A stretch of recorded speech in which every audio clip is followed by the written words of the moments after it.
Как ночь прошла? Вопрос традиционный.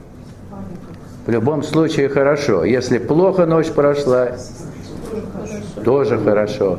Значит, работа шла. Если хорошо прошла, тоже хорошо.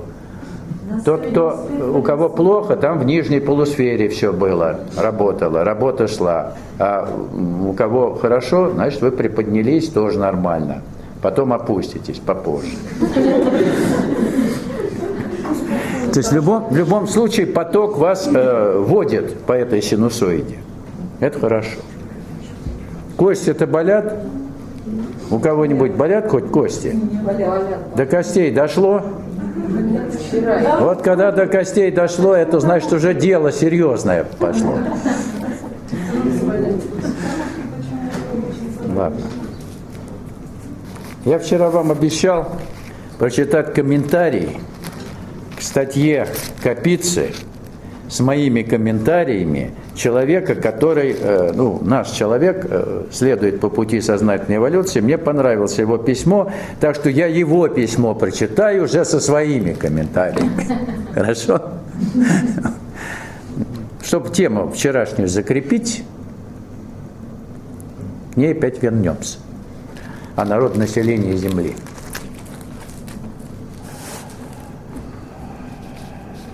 Время – одна из самых глубоких ловушек человечества и одновременно самая устойчивая иллюзия. Поясню, что я имею в виду. Это мне пишет этот товарищ. С появлением разума на Земле, это я немножко, так сказать, дополняю, появляется линейное время. Как только включается ум, появляется линейное время, оно рождается в нашем сознании. Нам важно знать, сколько от этого момента прошло до того, понимаете, да? Люди первобытные или люди, которые не ведали такого, так сказать, глубокого разума, не имели его, они, жили как живут, по солнцу. Часов не считали, как счастливые часов не наблюдают, они были счастливые. Но как только появился разум, появились проблемы. Но без разума мы бы, в общем-то, и не выползли из первобытного состояния все-таки, наверное, да? Мы бы на следующей ступени эволюции не поднялись, потому что именно ум или разум, высшее порождение разума, интеллект, должен все-таки задать вопрос. Кто мы, что мы, зачем мы здесь появились, и почему нам так, извините, хреново? Вам всем хорошо? Или не очень? То есть это уже сознательный шаг к следующей ступени эволюции. Сознательный. Без разума мы бы его не сделали. Вот некоторые говорят, люди в Юго-Восточной Азии, они такие веселенькие, все маленькие, веселенькие, почти первобытные. Китайцы тоже, наверное, такие, есть в своем большинстве, там реинкарнация-то, в общем-то, сложно. Там много людей, им надо реинкарнировать достаточно сложно, быстро, а при таком населении, там некое торможение. То есть недоразвитые души, у них разум недоразвит. Им не до вопросов, почему там плохо или хорошо. Им бы покушать и уснуть, и ладно. Ясно? То есть они к следующей ступени эволюции не готовы, они инфантильны в этом плане. Понимаете? Так что разум – это обоюдоострая вещь. Он нас заставляет задуматься, нам становится плохо, вообще-то, когда разум включается, и все проблемы видят, и они всплывают и поднимаются. Но это неизбежно, должно быть. Ибо на следующей ступени эволюции, без понимания всего происходящего и ответа на вопрос, почему нам так плоховато, мы не поднимемся на следующей ступени эволюции. Знаете, как у Господа все сбалансировано. Поэтому, когда вы радуетесь и видите жизнь, полинезийских дикарей, говорит, хорошие ребята, им эволюционировать не надо, они уже в Боге. Нет, они, не то что влачат, а живут в том состоянии, полуживотном, полурастительном, в гармонии с природой, но они гибнут и погибают. Это то, что, в общем-то, соответствует третьему земному человечеству, когда витал, возобладал, но разум еще, так сказать, в той мере, в которой у нас присутствует, он еще не проявился. Так что не завидуйте этим людям. Они в эволюционном плане, в общем-то, надо сказать, бесперспективны на данный момент. На данный момент. Они не плохие, не хорошие. Не надо говорить, что они там совсем уж пропащие. Пропащие, наверное, те, кто имеет духовный талант, но в плане его реализации ничего не делают. Это пропащие люди. Понятно? Соображающий, но пропащий. Вот. Поэтому, когда люди наши люди, не наши, которые в зале, не наши, которые идут по пути сознательной эволюции, а современные люди пытаются убежать куда-то в лес и жить как бы в первобытном стиле, но все это глупость, все это незрелость сознания. Морковочку там экологически чистую кушать, воду из родничка попивать, все это полная ерунда. Оно может и хорошо, если вы идете по пути в социуме, огранку душа прошла полностью, ровность выработали, а тогда поезжайте куда хотите. Кушайте, что хотите, там, удаляйтесь. Но раньше идти в пустыню, раньше обретения ровности и нового сознания нельзя, или в уединении нельзя. Вот когда вы это обретете, идите куда хотите. Понятно? То есть должна быть определенная последовательность все-таки в реализации духовного таланта. Не прятаться от социума, а здесь, в колючем социуме, выработать необходимый иммунитет вот к той самой жизни, которая нас пытается угробить, но вроде бы современными достижениями там, науки и техники, кажущимися достижениями, она все-таки, эта жизнь, прогрессирует. Но никакого прогресса в плане духовного состояния земного человечества мы не видим. В целом земное человечество находится в состоянии регресса, глубокого духовного регресса. Регрессирует. В целом.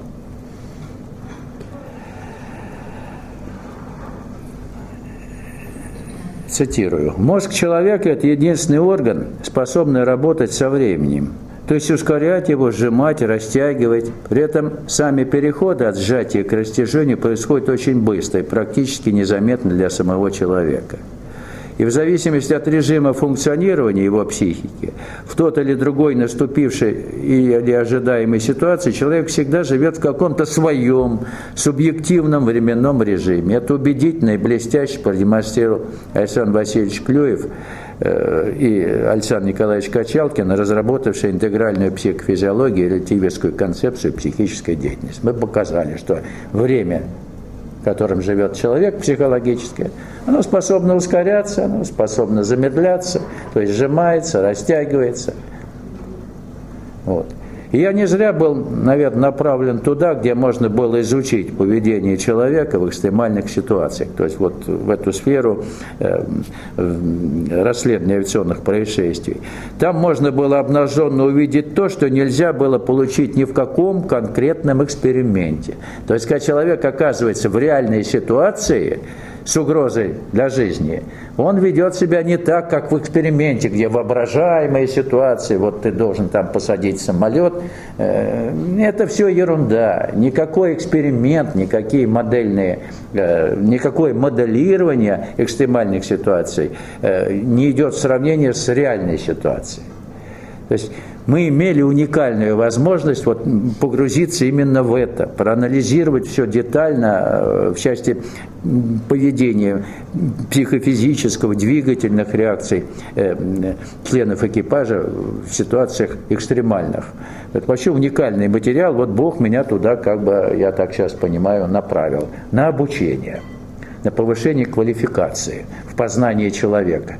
Первым в познании человека был медицинский институт, да? Потом судебная медицина с точки зрения, человека, который уже, не требует помощи. Вот. Самая спокойная медицина, да, я бы по жизни, учась в медицинском институте, я хотел где-то в курсе на 3-м все-таки быть великим хирургом. Великим, непременно, не великим, какой смысл? Эго-то было хорошее. Вот. Но было одно но. Хирург должен ночами дежурить. Ночью я должен спать, я это знал точно. Если я ночь не посплю, я никакой. Или не досплю ночь сколько-то часов. Вот не могу, и все.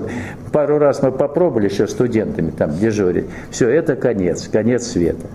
Вот. Потом я дальше понял, ладно, можно как-то с ночами-то было перебиться, но когда я ближе столкнулся с людьми, которые больны, с ними лучше дела не иметь. Капризно и ужасно, мнительно и ужасно. К тебе или тебя любят, или тебя ненавидят. Я думаю, с больными работать я не могу, с живыми больными. А вот с мертвыми, где уже, все молчит, с этими можно. То есть меня вот так неисповедимыми путями к мертвым привело. Вот, понимаете? Но тут я получил очень хороший иммунитет, потому что смерть, вот в больших количествах, которые я видел, смерти, это противоестественно. То есть иммунитет, вот к смерти жить надо. Ну как можно так жить для того, чтобы вот оказаться на этом секционном столе? Фу! Внутренний бунт у меня был могучий против смерти. Видите, все как-то последовательно меня вот подводило к той реализации, которой я наконец занялся. Вот, так что не зря я был туда направлен. Так вот, поведение человека в экстремальной ситуации показало, что замедление или ускорение времени – это свойство человеческой психики, индивидуальное время. Каждый человек живет в своем индивидуальном времени. Вот. Мы никогда не живем на божественной волне. Потому что эмоциональный режим психической деятельности и рассудочный – это не божественная волна. Это то, что уводит нас от контакта с Богом. Так что покой в уме и покой в эмоциональной сфере, как метод реализации пути сознательной духовной эволюции, должен настроить нас на божественную волну. Пока мы не упокоим эмоциональную сферу, пока не упокоим ум, на божественной волне мы жить не будем, не можем, не получается. Какими бы методами и практиками мы не занимались, такими, знаете, вот кустарными, до тех пор, пока мы действительно не настроимся на божественную волну, мы всегда будем больными, бедными, ущербными и со всеми вытекающими отсюда последствиями. Все. Вот. А мы живем, в общем-то, или в прошлом, или в будущем, или вспоминаем там что-то, да, что было в прошлом, или надеемся на какое-то будущее. А реальная жизнь, она, в общем-то, нам неизвестна. Мы не живем реальной жизнью, честно говоря, хотя мы думаем, если мы шевелимся, то мы живем, если мы в этом зале находимся, то мы вроде бы в этом зале. Но это не реальная жизнь. Увы, это жизнь, видимая нами сквозь призму ума и эмоций. Она всегда искаженная. И не случайно древние говорили, что человек живет в иллюзорном мире, что мир вот окружающий – это иллюзия. На самом деле мы глазами его видим, вроде бы не иллюзия, но восприятие его иллюзорно. Он не такой, какой на самом деле. Он не плохой, не хороший, он другой. И вот когда новое сознание проявляется, пробуждается, ты действительно, в общем-то, открываешь глаза. Боже мой, как я раньше жил.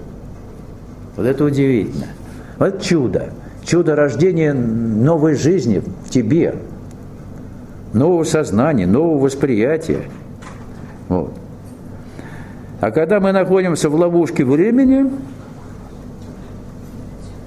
то видим мир неизбежно искаженным. Цитирую. «Мы, люди, склеили понятие объективного астрономического времени, космоса и природы, которые текут независимо от нас, и человеческого, психоэмоционального и психофизического восприятия времени. С увеличением числа людей растет скорость течения или восприятия времени в человеческой системе.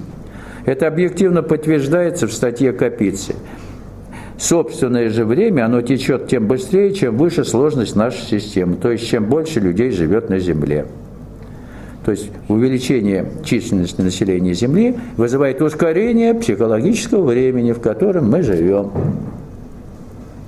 Прямая связь. Мы, то есть человек, привыкли оперировать временными понятиями, пользоваться временем во всех своих повседневных делах, в любых процессах. Время является для нас мерилом практически всех ситуаций в нашей жизни, всех достижений, мерилом интеллекта, мерилом любви, мерилом успешности жизни, мерилом счастья. И это стало глубоко укоренившейся привычкой. Мы не замечаем, что время полностью овладело нашим разумом. Или, можно сказать по-другому, линейное время стало порождением человеческого разума. Мы все сводим ко времени. Вот когда человек встает на путь сознательной духовной эволюции, якобы встает, и говорит: а я могу не успеть, мне там много лет. Все, конец, ты в этой ловушке и сидишь. Встал на путь, в вечность идешь, что тебе там успеть, не успеть? Иди, в вечности успеешь все сделать. Нет, у тебя обязательно время, а вдруг не успею. Понимаете? Время, все торопимся, спешим, бежим куда-то. К могиле бежим, туда спешим, если делом не займемся. Да, мы, люди, породили это линейное время. Это я себя уже цитирую. Мы ушли с божественной волны, оторвались от источника всего сущего, оторвались полностью, потому что источник всего сущего, он вне времени. Каждый момент времени все сущее обновляется. Только мы вот и доживем, стареем, болеем и умираем. Мы, люди. Венец творения. Мы переходные существа, замечательно сказал Штефан Рабинда, переходные от полуживотной жизни к жизни божественной. Это кризисная ситуация, мы должны ее сознательно преодолеть. Господь Бог или природа нас вытащила до уровня понимания всего и вся, то есть породила интеллект. Дальше мы должны сами решать свою судьбу и быть за нее ответственными. То есть ни в стаде, ни в толпе нас никто не поднимет к следующей ступени эволюции. Тут уже штучный процесс. Понимаете, да? Штучная реализация, продукт качественной, ручной работы. То есть ваша работа уже напрямую. Понимаете? В сотворчестве с Господом. Вот. Цитирую. Косвенно этот момент подтверждает и Капица. Историческая периодизация следует не астрономическому времени, текущему равномерно, независимо от человеческой истории, а собственному времени системы. И он говорит, что вся история человечества, смена эпох, полностью зависит от количества прожитых человеческих жизней. И это дополнительное подтверждение того, что человеческое время не объективная вещь, а чисто субъективное понятие или функция, подверженная изменению и влияниям как внешних обстоятельств, так и внутренних установок человека. Ведь у Господа нет времени. У Него либо миг, вертикальное время, либо бесконечность, а это одно и то же. Потому что нет вообще понятия времени. Человеку, как любимому творению Господа, дана эволюционная возможность сознательно выйти из ловушки времени и избавиться от его иллюзий, от его линейности. Вот и все. Нам уникальная возможность представляется попробовать почувствовать, что такое божественное. То есть выйти из линейного времени. Супраментальное сознание, новое сознание функционирует всегда в вертикальном времени, здесь и сейчас, всегда. Вот этот самый миг, он убивает прошлое, порождает убивает прошлое, дает нам настоящее и определяет будущее. Вот здесь все, вот и будущее, и настоящее, и прошлое. Вот, понимаете?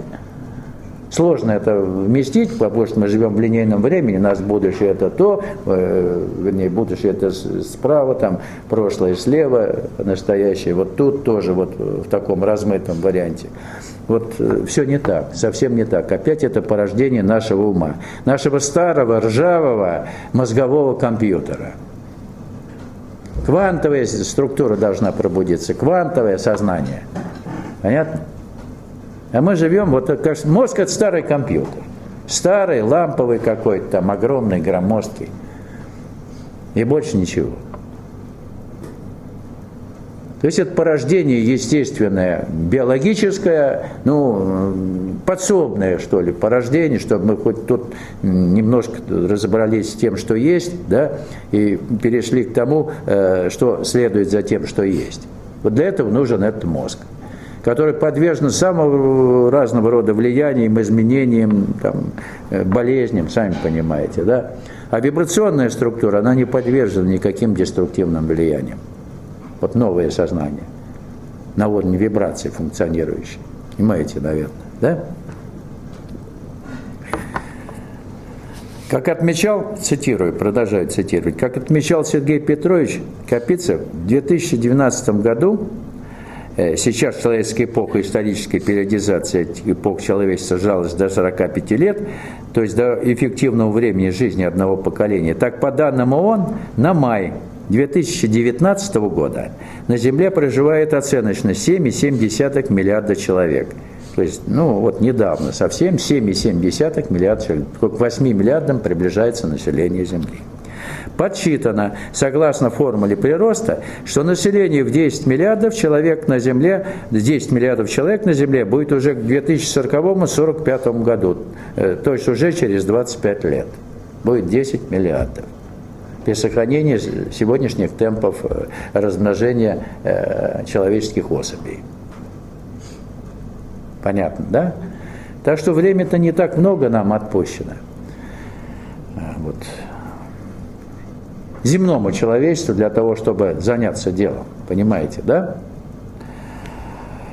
Сложность и скорость времени системы человечества растет по гиперболическому закону, пропорционально квадрату числа всех людей на Земле. Мозг человека пятой расы, ну, сегодня мы люди пятой расы, будем считать, что это так, уже не успевает реагировать на объем поступающей информации. Он все больше и больше воспринимает мир частично, фрагментарно, поверхностно и хаотично реагирует на все внешние и внутренние ситуации, проявляя своим поведением нарастающую растерянность и неадекватность поведения.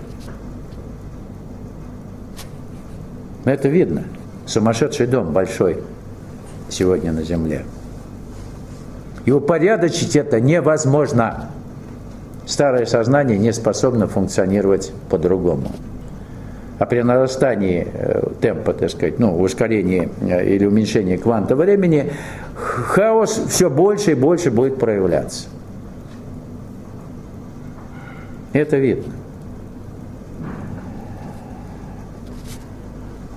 Себя цитирую. Мы живем и питаемся не из неиссякаемого источника всего сущего, не из источника энергии, а мы живем и питаемся из памяти нашей.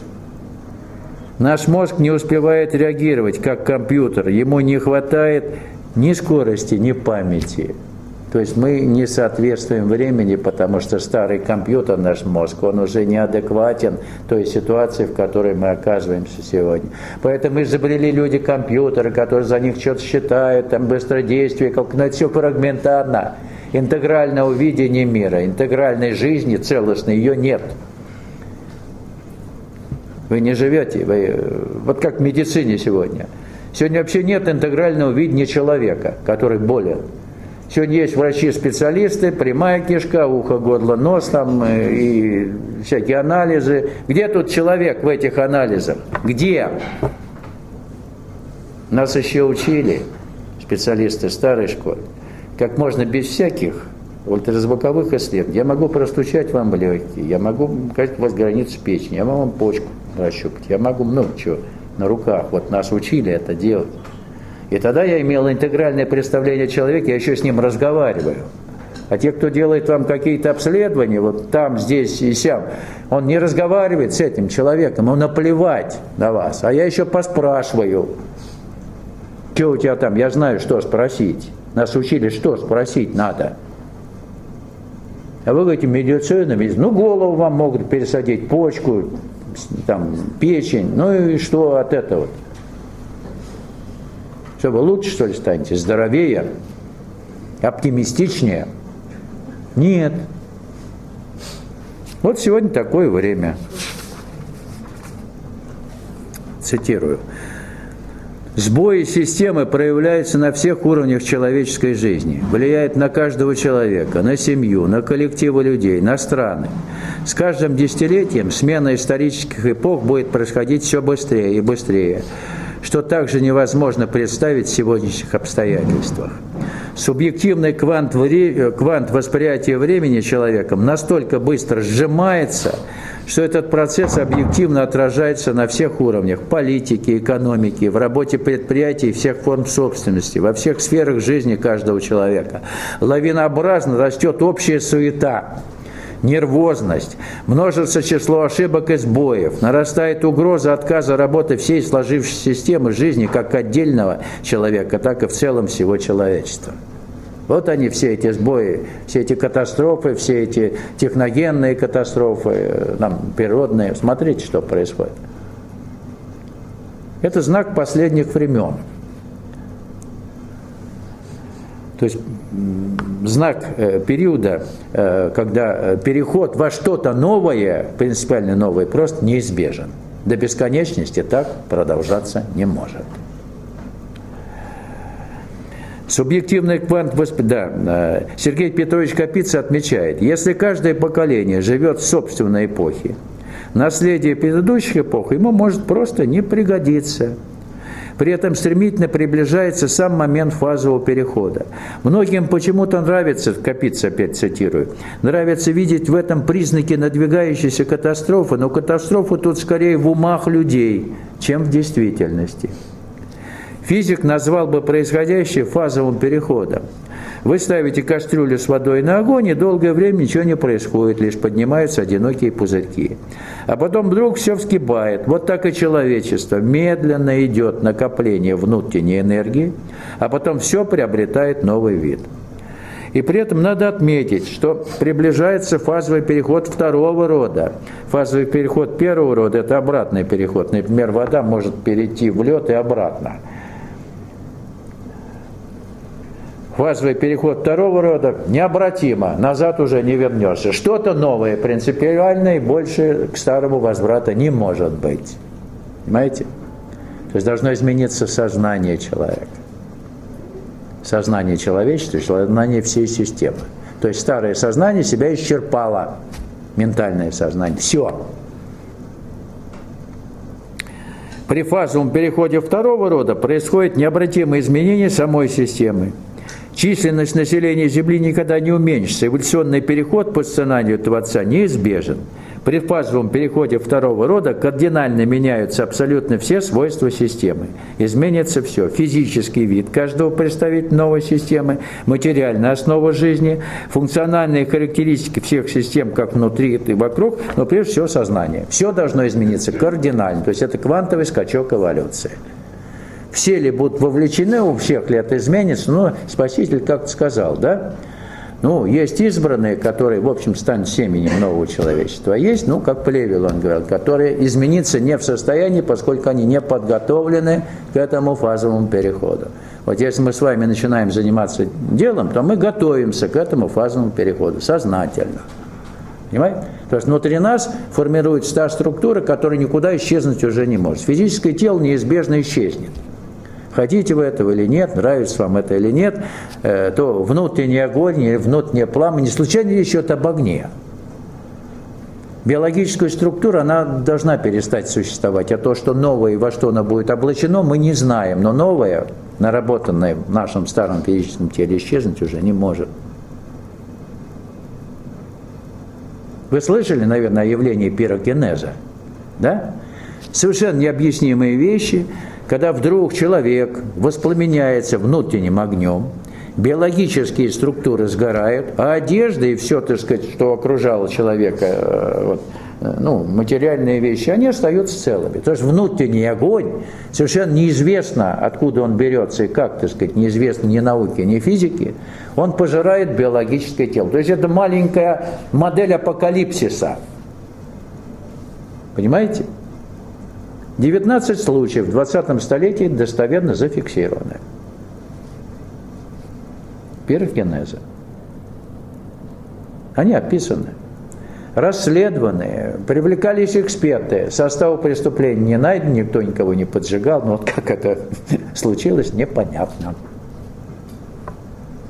То есть совершенно неизведанные явления, науке неизвестные, так же как Чернобыльская катастрофа такое преподнесла, что до сих пор ученые, они объяснить не могут и помалкивают вообще, что произошло.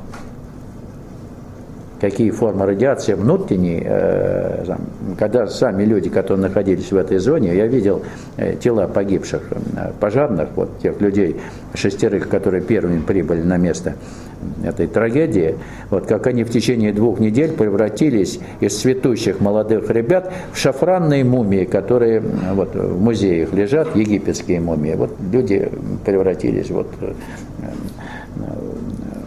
в такие объекты. Я их видел, постфактум в морге. И они излучали огромные, огромную энергию, вот ту энергию, то есть они генерировали сами вот эту лучевую энергию и хранили на Митинском кладбище в Москве в цинковых мощных саркофагах на большой глубине. Понимаете? И было непонятно, как так.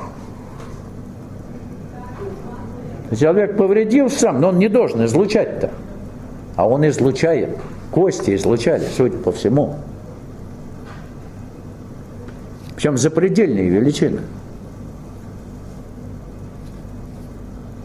То есть внутренним пламенем что-то пробудилось. Вот лучевая энергия внешне пробудила какие-то глубинные процессы.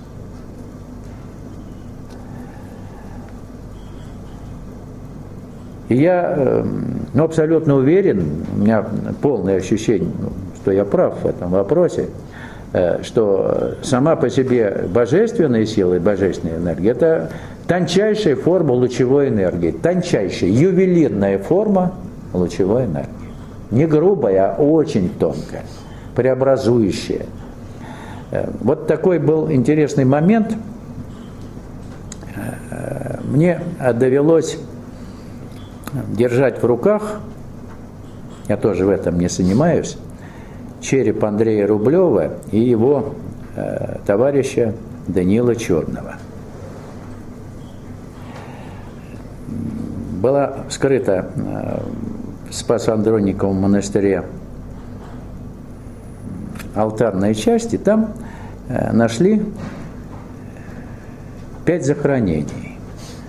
3 захоронения были непосредственно изначально сделаны в алтарной части этого собора, а 2 захоронения явно перенесены откуда-то. Тут там по грунту это было понятно, что грунт из другого места. Спас-Андроников монастырь, где в последние годы жил и творил Андрей Рублев с Даниилом Черным. Вот. Там они и скончались. Написано в записях истории монастыря, что они похоронены были под старой колокольней. Не в храме, а под старой колокольней, которая была разрушена в XIX веке или чуть раньше. Разрушена. И, соответственно, знали, что там, видимо, были похоронены вот эти 2 инока. И их перенесли в алтарную часть, как видится, да, как детективное расследование, Спас-Андроникового монастыря. Вот ты была там, ты видела, тебе выносили даже этот череп, то есть его уже и выносят, это плохо. Вот.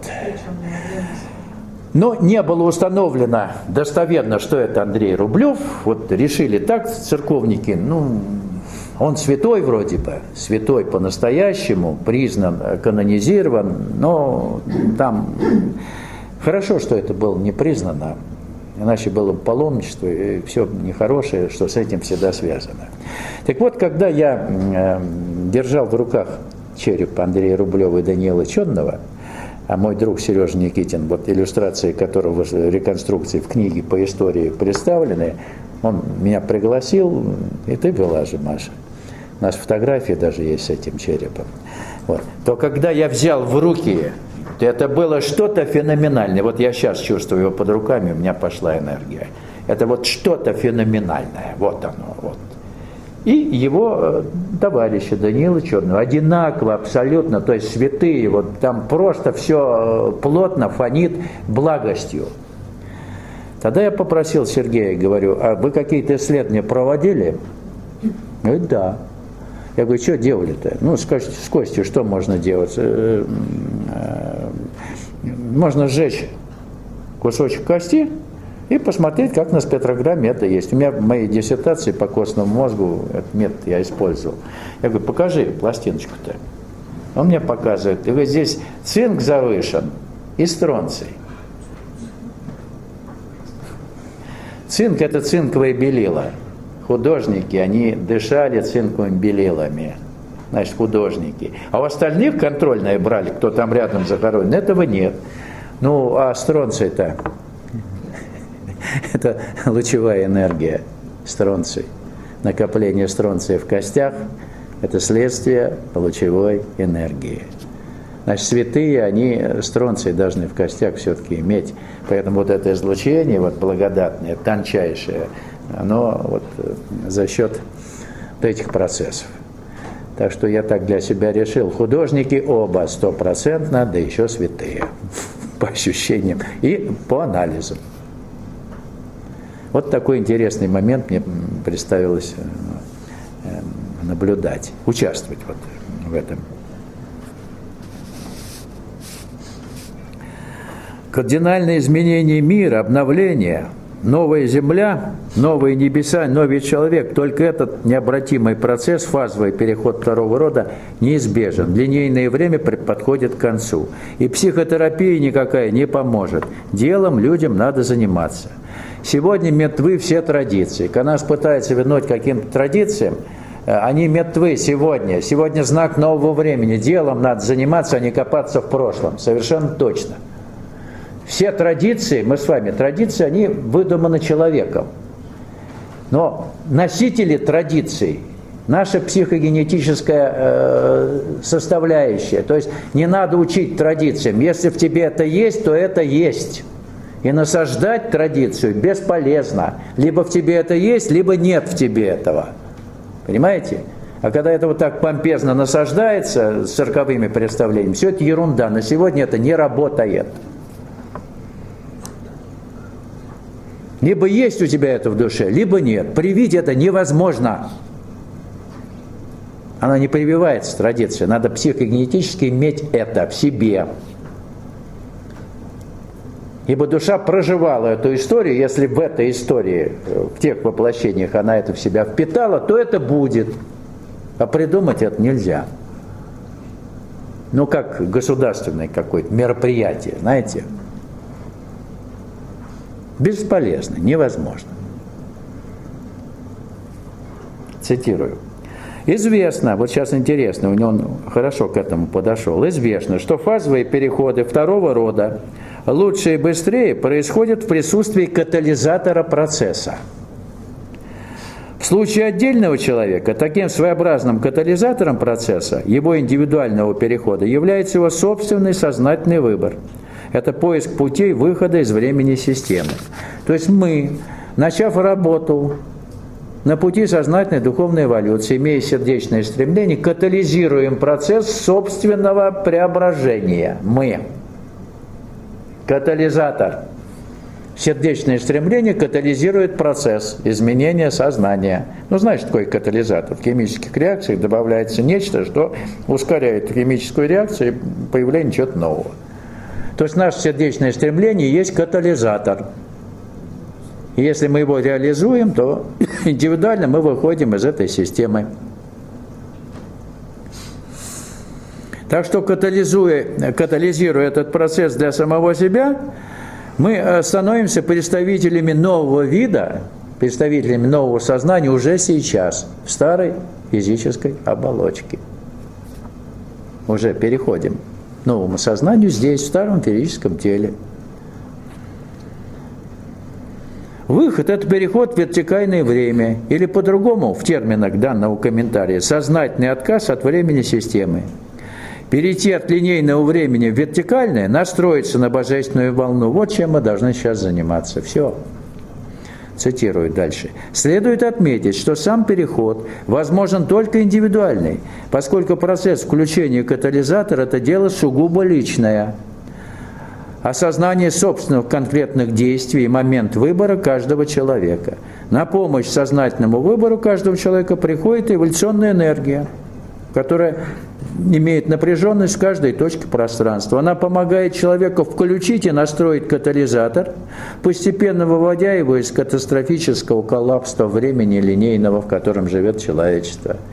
Вот наше достижение последовательно пути сознательной духовной эволюции есть подтверждение тому. Мы выходим из времени системы постепенно, не сразу, по мере умаления эго, по мере трансформации эго. Как только эго перестает существовать, эго существует у нас в линейном времени. Эго. Ментальное, витальное и физическое тело, оно тоже во времени. А мы выходим, освобождаемся от эгоистичности, выходим на уровень божественной индивидуальности. Вот и все. Уже при жизни мы другие, здесь, при жизни в физическом теле, до фазового перехода еще. Вот.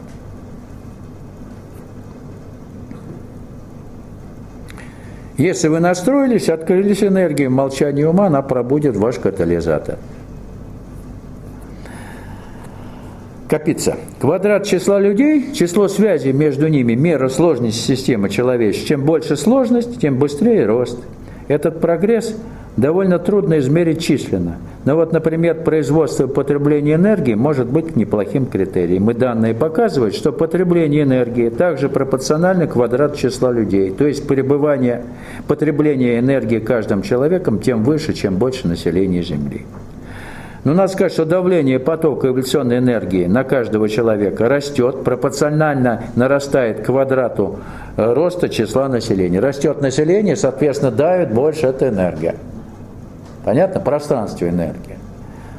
Остановить рост населения невозможно, значит, невозможно остановить и давление, усиление давления этой энергии на человечество. Никуда спрятаться невозможно. Поэтому сегодня все большее число деструктивных состояний и психических, и физических, соматических, появления заболеваний уже в молодом возрасте, самых разных. Это не усвоение этой энергии. То есть вы не встраиваетесь в эволюционный процесс. И эта сила выполняет только деструктивные изменения. Понимаете? И деться от этого никуда нельзя. Можете требовать от медицины, от врачей, еще от кого-то, чтобы вам помогали. Помочь вы можете только сами себе. Иного варианта сегодня просто не существует. Если вы будете бездельничать на эволюционном поприще, то ничего у вас не получится. Вы всегда будете больны, вечно, хронически больны. Потому что одна единственная болезнь, которой мы страдаем сегодня, все земное человечество, это хроническая эволюционная недостаточность. Она может перейти и переходит уже в острую эволюционную недостаточность. Вот и все. А это по всем органам и системам бьет. И спрятаться невозможно. Убежать нельзя. Нигде. От этой энергии вы спастись, от давления ее, спастись не можете. Механизм включения, я цитирую только человека, катализатора процесса заключается в осознанном установлении внутреннего однонаправленного вектора от мозга к сердцу и поддержании стабильности созданного вектора. Очевидно, что процесс создания такого вектора – это процесс сугубо интимный и осознанный, который может родиться только в молчании ума, то есть в отключении активной мозговой деятельности. То есть мозг должен прекратить функционировать как решающий фактор, определяющий нашу жизнь. Иначе перехода не будет. То есть он себя исчерпал. Все. То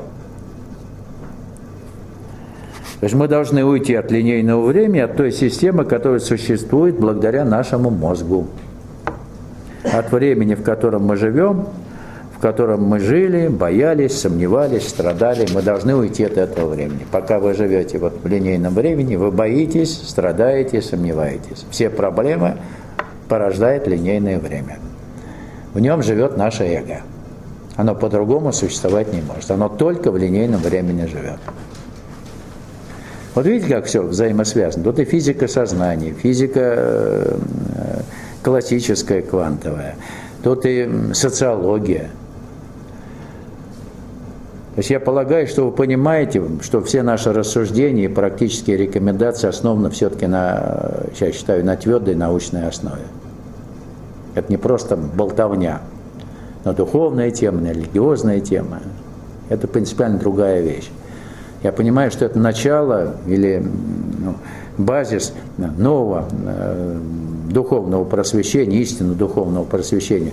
И, по-моему, сегодня самый главный смертный грех для людей, которые заведуют какими-то там духовными делами, отрицать вот то, о чем мы говорим.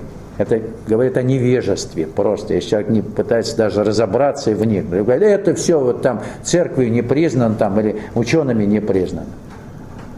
Вот это вопиющее невежество. Это беда всего человечества. Люди в каких-то мелочах, в общем-то, как это называется, сведущие, а в целом они абсолютно невежественны сегодня. Вот просто. Ноль. Дикость какая-то. В главном дикость. В понимании главного, в осознании главного. Это мое мнение.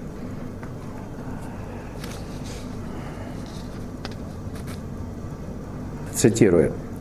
Поддержание стабильной направленности вектора – это выработка бдительности сознания. Практические рекомендации по выходу из времени системы есть то, что есть переработанный Александром Васильевичем Клюевым практический духовный опыт великих учителей человечества. Это детально разработанный путь сознательной духовной эволюции. Вот то, что действительно включает в себя все истинное и действенное, которое в течение, так сказать, многих столетий отдельными людьми, теми, кто действительно выходил из времени системы, оставлены как рекомендации нам. Сегодня мы это можем обобщить и проверить на собственном опыте. Это действительно факт. Вот. И нам остается только включить этот катализатор, настроиться на божественную волну и наблюдать за тем, что с нами происходит. То есть мы настроились на божественную волну, и процесс идет сам по себе. То есть мы открылись эволюционной энергии, которая делает то, что она должна делать. Все, мы ей не мешаем. И больше ничего. Просто живем. Без ума. Сознание есть, но ума нет. Нет то, что... Нет того, чем оперирует наш мозг, что он порождает. Этого нет. Это порождено не мозгом. Есть сознание, да, но это не порождение мозга. Это вибрационная структура. К мозгу она отношения не имеет. Я же говорю, что я не могу включить мозг или вот ум в логику какую-то. У меня логики нет никакой. Либо да, либо нет. Вне всякой логики. Нет логики. Логика – это всегда ум. Это вся цепочка логическая. Это все нечто, что требует объяснения. Новое сознание работает по другому принципу. Уже конечный результат сразу. Новое сознание блестяще предвидит будущее. Что такое предвидеть будущее? Мы с вами, наверное, знаем, что есть сновидения, вещи сны. Есть? Бывает, у меня был период этих вещих снов, когда я видел в профессиональном плане, что вот должна произойти там катастрофа, даже где это могло в сновидении быть предъявлено. То есть, значит, событие само по себе на физическом плане еще не совершившееся, оно готовится на тонком плане, оно есть. То есть тонкий план уже идет подготовка каких-то событий, понимаете, да? А мы живем в этом линейном времени, не проникаем ни туда, ни сюда, ни в прошлое не можем вернуться только в фантазиях наших, ни в будущее проникнуть. Ищем гадалок, тех, кто нам каким-то образом предскажет будущее, что нам не надо делать, что надо делать. Все это полная глупость. Новое сознание, оно работает на опережение. То есть и физики признают, что есть некие частицы, тахионы, которые способны на длительном, так сказать, расстоянии или на коротком где-то предвидеть будущее. То есть видеть препятствия, которые зарождают, препятствия для жизни, допустим, которые зарождаются в будущем, на тонком плане. Мы еще живем в материальном мире в настоящем, якобы, да, но на тонком плане уже готовятся нам всякие козни. И мы блестяще, я считаю, показали на примере поведения пилота, которые переходили в супраментальный режим функционирования психики, когда они не исправляли ошибки или ситуационные какие-то моменты уже вслед тому, что свершилось, а упреждали возможность совершения непоправимых фатальных ошибок. Упреждали. Они же не в уме упреждали. Значит, само по себе действие их, сама по себе деятельность, она была тесно связана с тем самым будущим на тонком плане, которое, как бы высвечивалось новому сознанию и вносились коррективы в настоящем. Это вообще феноменальная вещь. Вот в 2 случаях мы это наблюдали. Когда пилот переходил в режим сверхсознательной психической речи, то есть включался механизм, вот тот, о котором мы говорим, в котором мы должны находиться постоянно в нашем новом качестве. Он на время включался в фатальных ситуациях. Дважды из 250 случаев, мной проанализированных, я это видел. То есть будущее прозревается, новое сознание прозревает будущее. И в настоящем не совершает ошибок только потому, что известно, что там, так сказать, формируется, чтобы это не было, надо это превентивно на корню зарубить. Понятно? Вот это удивительная вещь, просто фантастическая вещь. Это новое сознание, это, опять-таки, не сказка. Вот в 2 случаях мы это наблюдали. Блестяще совершенно. Работала теория, вот о которой мы говорим. То есть теория блестяще сработала. Если эмоциональным и рассудочным режиме там все было понятно, но вот в 2 случаях мы наблюдали действительно феноменальные вещи. В абсолютно катастрофической ситуации, она просто, катастрофа. Все выходило плавно и гладко. И когда мы включаем мозг, то мы тормозим процесс. То есть, когда вы открылись потоку и даете возможность ему делать то, что он хочет, и потом вдруг начинаете постоянно обдумывать, а что произошло, почему меня кольнуло, почему меня то, все. Как только вы включаете мозг, вы оторваны от эволюционной энергии. Процесс не идет, вы топчете, естественно, на месте. У вас одни тараканы в голове, одни вопросы. Сразу, как только задаете любой вопрос, знаете, надо тормозить, надо. Вопросов быть не должно. Нет, у вас все время вопросы. Тут кольнуло, вот это так, тут вот звездочки в глазах заблестели. Да плевать вам на это. В эволюции идете в вечность, у вас звездочки в глазах. Тогда помирайте вместе со звездочками. То есть вот надо решиться с какого-то момента, чтобы это вообще не обдумывать, не обмусоливать. Хотите жить, живите. Хотите помирать, делом не занимайтесь, живите, как жили. И все. Вас никто силком на этот путь поставить не может, нет? Никаким указом, ни приказом. Все. Тут вопрос выбора. Или да, или нет. А вот так половинчатость, вот туда-сюда, туда-сюда. Сегодня уже нельзя отсидеться. Либо вы идете туда, куда надо. Это верное, твердое направление. А если вы еще сомневаетесь, или у вас вопросы, то вы идете точно не туда, куда надо. Все. То здесь без сомнений. Вот в омут с головой. Пела Пугачева, в любовь как в омут, там куда-то с головой. Вот в путь сознательной эволюции как в омут, с головой. А если будет что выныривать, там, поглядывать что-то, все, конец. Как нерпа.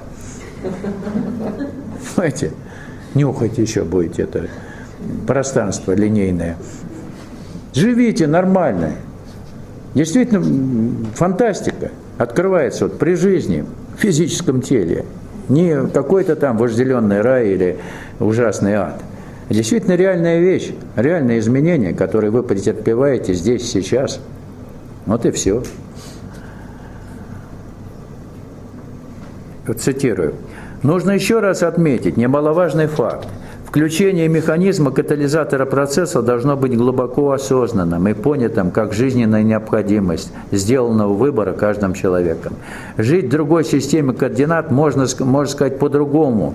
Это и есть аналог вашего сердечного стремления к воссоединению с Господом. Потому что бессознательное, принудительное задействование катализатора невозможно. Физическое или химическое отключение мозга или выбросы из времени систем. Вы можете мозг отключить, да, чем-то, какой-нибудь ерундой, какими-то препаратами. Вы не будете думать, но Это будет принудительный процесс. То есть здесь сознательный процесс перехода от одного к другому, от ума к сердцу. Может, можно отключить, но к сердцу вы не перейдете. Понимаете? Вот эта связка, она должна сработать. То есть принудительный процесс невозможен. Ваш сознательный выбор. Это замечательно. Представляете, ваша судьба в ваших руках. Не в чьих-то. Вот я всегда к этому стремился, чтобы вот что-то зависело от меня. А так, в общем-то, смотришь, вроде бы от тебя все зависит, но все у тебя не так. Но чтобы, когда все было бы так, но чтобы это от тебя зависело, что ты сделал этот шаг, что ты сделал этот выбор. Вот тогда это реально. А когда ты ждешь, кто-то тебя возьмет, приведет, там, коллективно, хором будем петь в клубе, самодеятельностью духовной заниматься.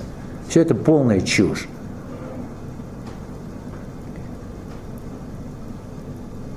Это индивидуальный творческий процесс. То есть каждый должен решать свою судьбу самостоятельно. Это ваш выбор. Все. Сегодня это так. И ждать, пока природа проявит к вам милость, вот она вас тут на следующей ступени эволюции поднимет, она вас уже от одной животной клетки до прямоходящего человека подняла. Она больше не в силах ничего сделать. Вы должны включиться в этот процесс сознательно, то есть катализировать свою собственную судьбу. Понимаете? По-другому не получится.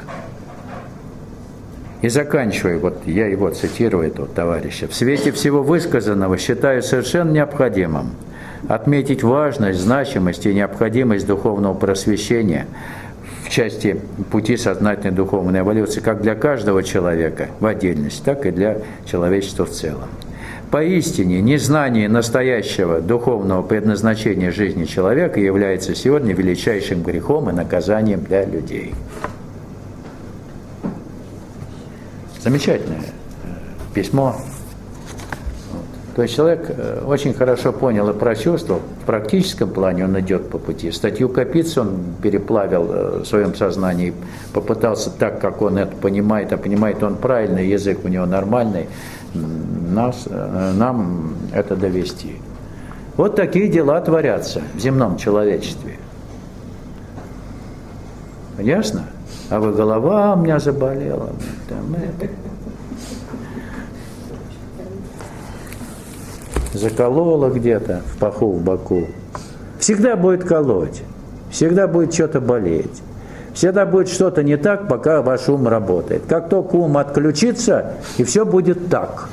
Вы представляете, очень удивительная вещь. Он же провокатор великий.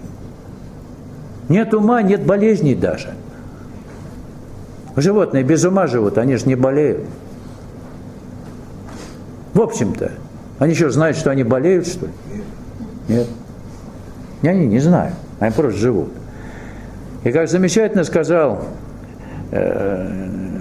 человек, лекции которого я слышал по патофизиологии, вот такой был профессор Леонид Дмитриевич Ольшанский, член-корреспондент Академии медицинских наук, он сказал, что болезнь – это жизнь поврежденного организма с компенсацией утраченных функций. Если вы больны, то вы еще живете. Понятно? И функции утраченные компенсированы. Ясно? А вы на каждом шагу, по любой мелочи, ждете помощи извне. Организм сам скомпенсирует то, что он может скомпенсировать, но когда действительно требуется какая-то помощь экстренная, ее надо получить. Я не говорю, что вот на все воля Божия, некие глупые люди говорят, а именно на все воля Божия. Но ты уж помираешь, пройди к врачу, чтобы воля Божия, в общем-то, у тебя была не на языке, а на самом деле. А на самом деле у тебя нет этой воли Божией. Сходи к врачу. Может, Господь тебя туда и направляет сейчас, чтобы потом ты все-таки действительно на волю Божию положился. Потом. Понимаете? Вот.